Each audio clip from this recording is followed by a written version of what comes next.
Hello students, welcome back to Sachin math classes. जो हमारा MSc का मैथ चल रहा है कैलकुलस ऑफ वेरिएशन। बेटा आप बोलोगे सर आप तो partially differential equation and mechanics पढ़ा रहे थे, काफ़ी बंदों के कमेंट भी ऑलरेडी आ चुके हैं। बेटा ये उसी का ही एक पार्ट है, कैलकुलेशन ऑफ वेरिएशन, उसकी यूनिट नंबर 3 है। ठीक है बेटा। और कुछ यूनिवर्सिटी में क्या है बेटा, ये सीओवी के नाम से है, कैलकुलस ऑफ वेरिएशन नाम से मैथ है। और कुछ यूनिवर्सिटी में क्या है, एक यूनिट है। जैसे पार्शियल, ये मैं करवा रहा था partial differential equation and mechanics math पढ़ा रहा था, उसमें यूनिट 3 थी। और कुछ यूनिवर्सिटी में क्या था बेटा, ये कैलकुलेशन ऑफ वेरिएशन क्या है, एक पूरा मैथ ही है। तो इसलिए मैंने इसको कैलकुलस ऑफ वेरिएशन मैथ का नाम दे दिया है। डिफरेंट कुछ यूनिवर्सिटी में इंटीग्रल इक्वेशन एंड सीओवी के नाम से है, कुछ यूनिवर्सिटी में मैंने आपको पहले ही बताया था कि पूरा मैकेनिक्स के नाम से है। ठीक है बेटा। कुछ में हमारा फंक्शनल के नाम से है, फंक्शनल एनालिसिस में। तो डिफरेंट यूनिवर्सिटी में डिफरेंट नाम से भी, यही मैथ का नाम भी है। बट ये कैलकुलेशन ऑफ वेरिएशन जिस यूनिवर्सिटी में नाम से है उसमें नाम से है, जिसमें नहीं है उसमें कैलकुलेशन ऑफ वेरिएशन पूरा हमारा एक टॉपिक है, जिसके ऊपर हम 20 लेक्चर लेंगे। मैं पहले ही बता देता हूँ, आज हम लेक्चर नंबर 3 के ऊपर बात करेंगे।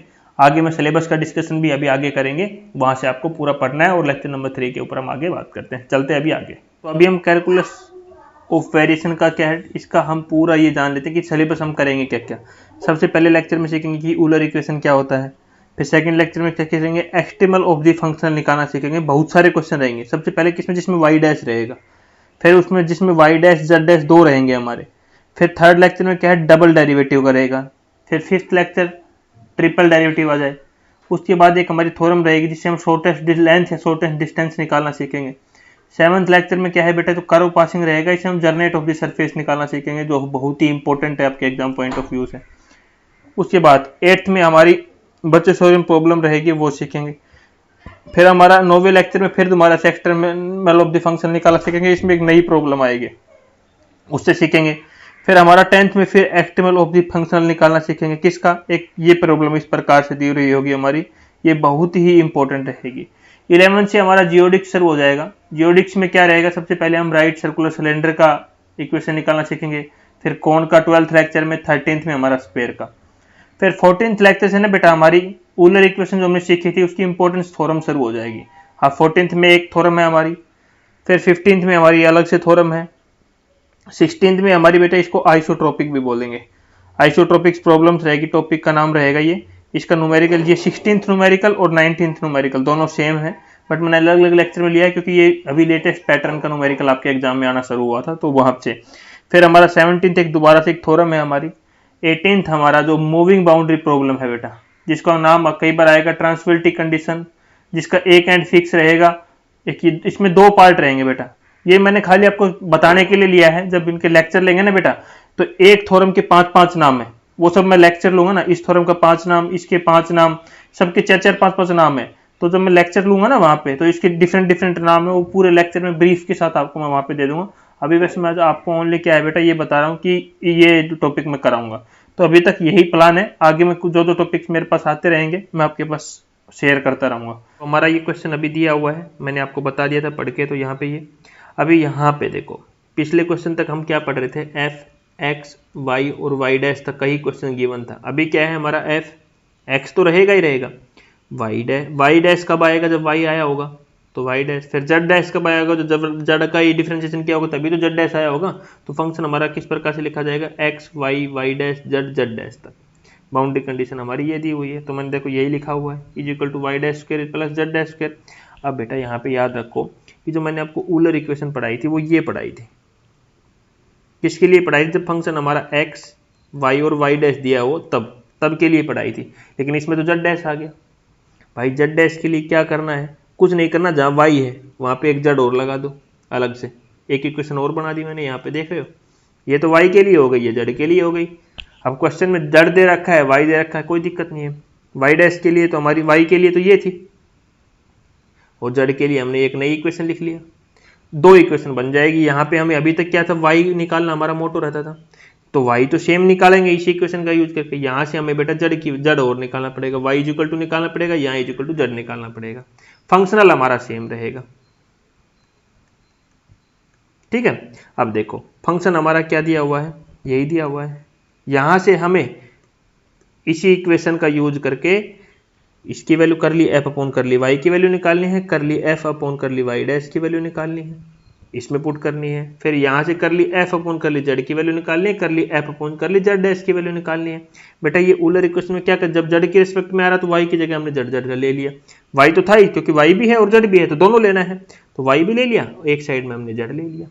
तो यहाँ से ये दोनों की पार्शियली वैल्यू निकाली, तो पार्शियली जब वैल्यू निकाली तो कर ली एफ अपॉन कर ली वाई की वैल्यू क्या है 0, कुछ है ही नहीं उधर, और कर ली एफ अपॉन कर ली वाई डैश की वैल्यू क्या आ गई 2y dash is equal to 0 आ गई। तो यहाँ से जब इसका डिफरेंशिएशन किया 0 minus d by d x 2y dash is equal to 0, तो यहाँ पे इसका डिफरेंशिएशन किया डी बाई डी एक्स के रिस्पेक्ट में डिफरेंशिएशन किया तो 2y डबल डैश आ गया इज इक्वल टू 0, तो y dash is equal to 0 हो जाएगा क्योंकि 2 साइड जाएगा 0 हो जाएगा, तो यहाँ से इंटीग्रेशन बोथ साइड कर दिया तो y dash is equal to क्या हो जाएगा कुछ c1 हो जाएगा। लेकिन हमें तो y की वैल्यू निकालनी थी, बताया था ना मैंने, तो y की वैल्यू निकालेंगे तो y1 is equal to c1 हो गया। तो एक बार और इंटीग्रेट, क्योंकि ये किसके इक्वल है डी बाई डी एक्स, तो एक बार और इंटीग्रेशन करना पड़ेगा, तो ये y डैश हट जाएगा तो y is equal to c1x plus c2 आ जाएगा। ये तो अपने बेसिक इंटीग्रेशन है, अगर ये समझ में नहीं आ रहा तो फिर आप हमें मत कीजिए, ठीक है। तो यहाँ पे फिर जड़ में चलते हैं, जड़ में इसकी वैल्यू क्या आएगी 0, इसकी वैल्यू निकाली तो 2 z dash is equal to 0, फिर इसका सेम इसकी तरह डिफरेंशिएशन किया तो 2 तो कांस्टेंट है बाहर आ जाएगा, जेड एक बार डिफरेंशिएशन और करेंगे डबल डैश हो जाएगा इक्वल टू 0, ये तो 0 हो जाएगा इस साइड जाकर, तो सेम इंटीग्रेशन करेंगे c3 आ जाएगा, फिर एक बार और करना पड़ेगा क्योंकि हमें जड़ निकालना है, c3x प्लस c4 हो जाएगा। तो ये दो इक्वेशन आ गई। अब हमें बाउंड्री कंडीशन दी हुई है, देखो क्वेश्चन के ऊपर चलते हैं, ये सारी इतनी सारी बाउंड्री कंडीशन है, x की x में यूज करो, जड़ की जड़ में, x0 is equal to 0, y1 is equal to 1, z0 is equal to 0, z1 is equal to 2, ये बाउंड्री कंडीशन इन दोनों इक्वेशनों में यूज करो और यहाँ से c1 c2 की वैल्यू निकालो, यहाँ से c3 c4 की वैल्यू निकालो और क्वेश्चन का आंसर निकालो। देखो यहाँ पे इसको इक्वेशन 1 मान लिया, यहाँ पे इसको इक्वेशन 2 मान लिया है, बाउंड्री कंडीशन y वाली y0 is equal to 0, y1 is equal to 1, पहले एक कर रहा हूँ फिर दूसरे की सोल्व करेंगे। तो y0 इज इक्वल टू 0 तो मतलब x इज इक्वल टू 0 और y is equal to 0 put कर दो, तो y0 c2 की वैल्यू 0 आ गई।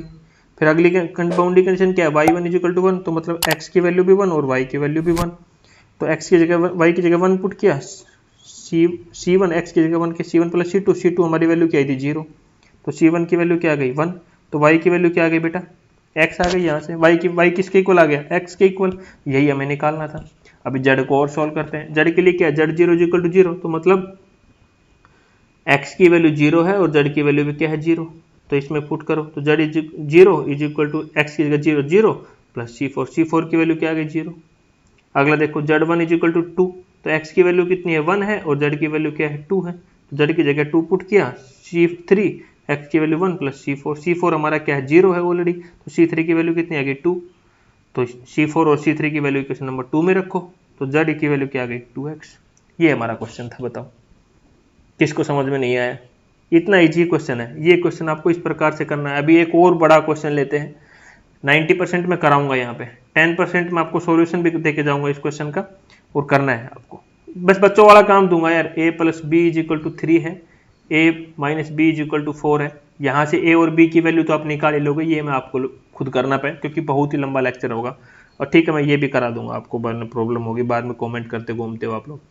Find the extremal of the functional I y z is equal to integration 0 से लेकर पाई बाई 2 वाई डैश का स्क्वायर प्लस जेड डैश का square plus 2 y z bracket d x, boundary condition ये दी हुई है। तो फंक्शन हमारा बेटा क्या दिया हुआ है x y y dash z और जेड डैश में दिया हुआ है, सेम आ गया, वाई डैश में भी है जेड डैश में भी है, तो बेटा दो ऊलर इक्वेशन बनेगी, एक है वाई की और एक है जेड की, दोनों बना दी।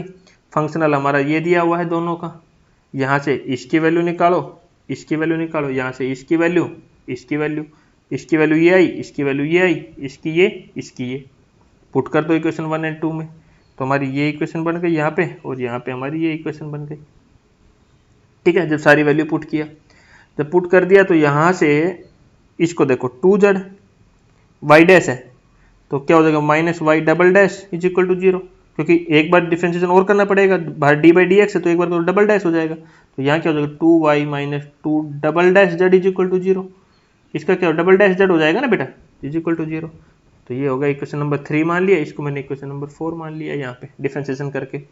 अब जेड की वैल्यू क्या आई, देखो put value z in equation 4, equation 4 z की वैल्यू क्या आई है वाई डबल डैश, तो जेड क्या है वाई डबल डैश का double dash, is equal to y हो गया हमारा। तो डबल डैश क्या हो गया बेटा, y की पावर फोर्थ हो गई, y की power fourth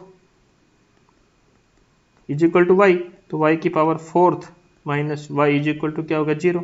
it is also written है, जिसको क्या लिख सकते हैं d की। अब बेटा यहाँ पे आ जाता है partially differential equation class BSc का।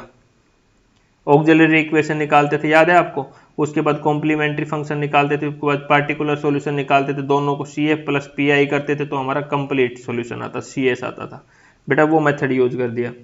क्या है, y की power 4 minus y is equal to 0। अभी हम इसको क्या लिख सकते हैं, d की power 4 minus 1 y is equal to 0 लिख सकते हैं, और लिख देंगे d is equal to d by d x. ठीक है बेटा, तो ये इस प्रकार से आ गया, इसको ये लिख सकते हैं, फिर d is equal to d by d x. अब इसको ऑक्सिलरी इक्वेशन में कन्वर्ट करते तो d की जगह क्या पुट कर देते थे बेटा, m पुट कर देते, तो m4 minus 1 is equal to 0। तो जब m की 4 क्या लिख सकते हैं, इसको ये लिख सकते हैं, तो m की वैल्यू क्या आएगी, plus minus 1 plus minus iota. अब जब m की वैल्यू हमारी इस प्रकार से आ जाए तो हमारा लिखने का pi लिखने का फॉर्मूला होता था, क्या होता था वो सुनो। जब हमारी m की वैल्यू रियल एंड अनइक्वल होती थी, रियल भी है और अनइक्वल है, एक -1 है और एक हमारा +1 है, तो हम क्या लिखते थे, c1 y is equal to c1 e की power m1x plus c2 e की पावर m2x। एक तो m की वैल्यू क्या है, c1 e की पावर m की वैल्यू कितनी है, 1 है हमारी, क्योंकि एक बार 1 आई है एक बार -1 आई है, तो 1x प्लस c2 e की पावर -1x। अभी आयोटा के लिए कैसे निकालते थे बेटा, यहाँ भी c1 c2 हो गया, अब c3 आएगा, c3 जब आयोटा की फॉर्म आ जाए तो c3 cos x plus c4 sin x, ये फिक्स रहता था। तो ये हमारी y की वैल्यू आ गई, y इज इक्वल टू इसके लिए आ गई। ये बेटा मैंने किसके लिए निकाली, जब y की वैल्यू इसमें पुट कर दिया तो एक y के लिए आ गई ओनली, देखो y ये यही लिखा हुआ है। ठीक है बेटा, अब सिमिलरली जड़ के लिए भी आएगी, क्योंकि हमने y का वैल्यू जड़ में पुट किया है, तो जड़ की भी हमारी सेम आएगी, c1 e की power x plus c2 e की पावर x, सेम वैल्यू आ जाएगी। तो ये इसको इक्वेशन नंबर 5 हमने यहाँ पे लेट कर लिया है y वाले को। अब y की बाउंड्री कंडीशन 2 दी हुई थी, एक ये और एक ये दी हुई थी क्वेश्चन में। तो y x की वैल्यू कितनी है, 0 है, y की वैल्यू भी 0 है, तो पुट कर दो 0, x की 0, यहाँ पे 0, यहाँ पे 0, यहाँ पे 0, तो 0 e की पावर 0 की वैल्यू कितनी होती है, 1 होती है, तो यहाँ पे क्या हो गया, 1 हो जाएगा, c1 बचेगा, c2 बचेगा, cos 0 क्या होता है, 1 होता है, sin 0 हमारा 0 होता है, तो c1 plus c2 plus c3 is equal to 0। दूसरी बाउंड्री कंडीशन यूज करो इसी में ही, क्या है, x की वैल्यू कितनी है, पाई बाई 2 है, y की वैल्यू कितनी है, 1 है, 1 पुट कर दे, e की power pi by 2 minus pi by 2 pi by 2 pi by 2, तो c1 e की पावर पाई बाई 2 ये हो गया, साइन ये इस पे वैल्यू कितनी होती है, 1 होती है, साइन 90 कितना होता है, 0 होता है हमारा, तो ये वैल्यू आ गई। जड़ की मैंने बताई थी सेम इक्वेशन आएगी हमारी, तो इसको मैंने यहाँ से बाउंड्री y की तो निकाल दिया, दो इक्वेशन c1 c2 7 और ये वैल्यू आ गई ना बेटा, 6 और 7 बाउंड्री कंडीशन से आ गई। अभी मैंने बताया जड़ भी हमारा सेम आएगा, ठीक है बेटा, जड़ भी निकाला हमने, जड़ की इक्वेशन ये आई 8 आई, यहाँ पे जड़ की बाउंड्री कंडीशन का यूज किया दोनों का, तो हमारी 9th और 10th इक्वेशन आई c1 c2 की फॉर्म में। अब बेटा इक्वेशन 6th 7th 9th और 10th, जो दो इक्वेशन y से आई है, दो इक्वेशन ये 10th आई है, इनका यूज करके हमें c1 c2 की वैल्यू निकालनी है, c1 c2 c3 and c4 की इक्वेशन वैल्यू निकालनी है, और जड़ वाली और y वाली में पुट कर देंगे तो हमारा आंसर आ जाएगा। अब देखो थोड़ा थोड़ा मोटा मोटा बता देता हूँ, हमने 6 और 9th को ऐड किया है, ये 6 थी ये 9th है, दोनों को ऐड कर दिया तो c3 से c3 कैंसिल हो गया, तो 2c1 plus 2c2 is equal to 0, c1 plus c2 is equal to 0, c1 is equal to minus c2, इसको इक्वेशन नंबर 11 मान लिया। फिर हमने इक्वेशन 7 और 10th को ऐड कर दिया, ये 7th है बेटा, ये 10th है, इनको ऐड कर दिया, तो c4 से c4 कैंसिल हो गया हमारा, ये बच गया यहाँ से, वही इसको हमें पता है अभी निकाला, c1 किसके इक्वल है, माइनस c2 के, यहाँ पे रख दिया, तो यहाँ से हमारी c2 की वैल्यू आ गई, क्योंकि c1 की जगह c2 रख दिया, तो c2 की वैल्यू हमारी क्या आ गई, ये c2 की वैल्यू आ गई। अब c1 माइनस c2 इक्वल थे, तो c1 की वैल्यू भी आ गई, c1 c2 की वैल्यू निकाल दिया। अब c3 c4 कब आ रही है, तो सब्ट्रैक्ट कर दिया 9 फ्रॉम 6 में से, ये है हमारा, तो c3 की वैल्यू 0 आ गई। फिर 10 में से 7 घटाया तो हमारा c4 भी 0 आ गया। c1 c2 c3 हमने इक्वेशन नंबर 5 और 9 5 और 8 थी, इसमें रख दिया, जो y की वैल्यू थी yx की और जो zx की थी, उन इक्वेशनों में दोनों सारी वैल्यू पुट कर दिया, तो हमारा yx की तो ये वैल्यू आ गया और zx की ये वैल्यू आ गया। यही हमें निकालना था बेटा, यही हमारा क्वेश्चन था। बताओ किसको क्या समझ में नहीं आया, इतना इजी क्वेश्चन है बेटा, आपको बस अच्छी तरह पढ़ना है इसको, बाकी कहीं कोई दिक्कत नहीं आएगी आपको एग्जाम पॉइंट ऑफ व्यू से।